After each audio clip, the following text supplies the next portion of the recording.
Austria's Chancellor says the country is making extra provisions for refugees and migrants as winter approaches. That's according to Reuters.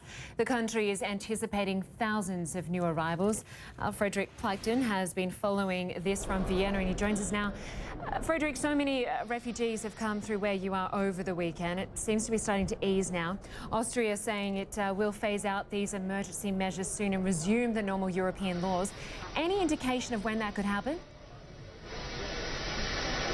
Well, it seems as though they're already in the process of making that happen, Linda. I spoke a little earlier today with the spokesman for the Austrian Interior Ministry, and he says that at this point, at least, as far as the police is concerned, they're going back to business as usual. Now, of course, that by no means will mean that Austria will close its border. It means that they simply go back to the usual process that they have under the Schengen Agreement, which is, of course, the border-less area here, or the open border area here in the European Union. So what you'll have is, instead of full-time border controls, you'll have police here and there checking vehicles, checking to see in particular if there's any people smugglers out there. But checking vehicles, you'll have police every once in a while getting on trains.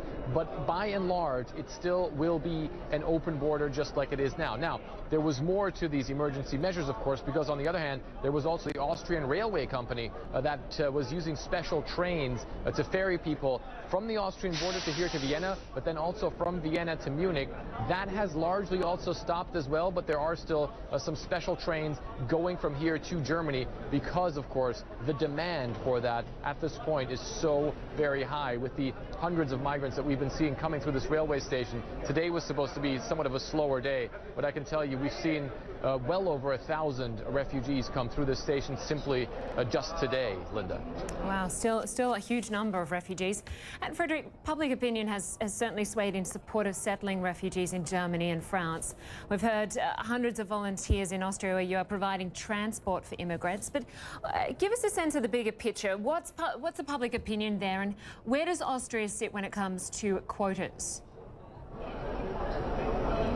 Well, Austria seems to be in favor of quotas. It's interesting because one of the things that the Austrian Chancellor said is he said that he believes that more Europe is necessary rather than less Europe. And that seems to indicate that they believe that other countries need to share the burden or need to do more to share the burden of these many refugees coming in, and other countries need to accept more of those refugees.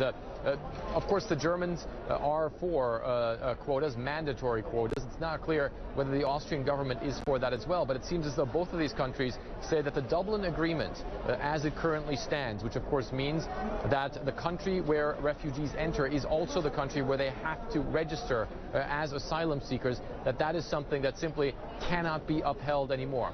And as far as public opinion is concerned, it is also very remarkable to see that public opinion remains so stable in the corner of wanting to help these refugees. You don't just see it here, of course, in Vienna. You see it in Germany as well, with people making major donations. And what's even more important, Linda, I think, is people really donating a lot of their time to help these folks, Linda.